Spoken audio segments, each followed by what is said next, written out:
Mwanangu mwana Yanga. Vipi babu?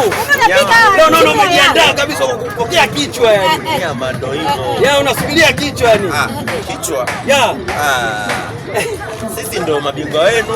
Mabingwa wapi? Mlisema nyinyi wenyewe sasa hivi mnakuwa mnapiga zile za kichwa. Kwa sasa mnapenda vichwa.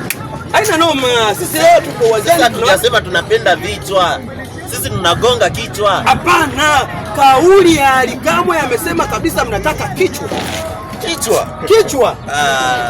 Mtani bwana. Sisi Simba tu. Umeona? Tayari unaipenda Simba.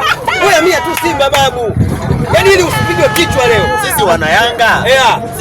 Sisi wana Yanga, kauli yetu ni moja. Yeah. Yaani sisi hatuna maneno mengi.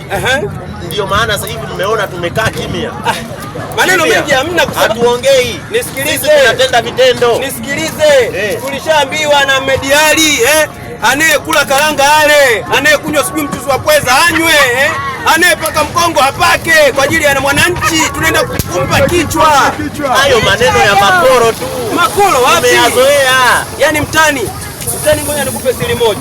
Usichokijua leo, yaani kichwa unapigwa na watu wawili tu. Kichwa unapigwa na watu wawili tu. Hebu kwanza nicheke mtani. Hivi mtani wewe unajielewa?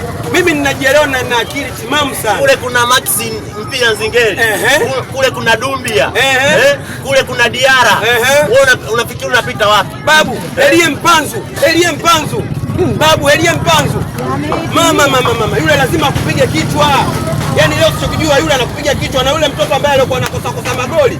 Au leo anakuwa mimi sisemi sana mtani. Mimi ngoja niondoke. Haya. Haina noma mtani. Haya, tutaonana. Fresh. Tusikimbiane lakini. Siwezi kukukimbia babu. Mimi tukukimbia wewe. Tusikimbiane. Siwezi. Andaa sikilia kichwa. Mimi nakunja 4. Haina noma. Baadaye bwana mtani. Baadaye bwana.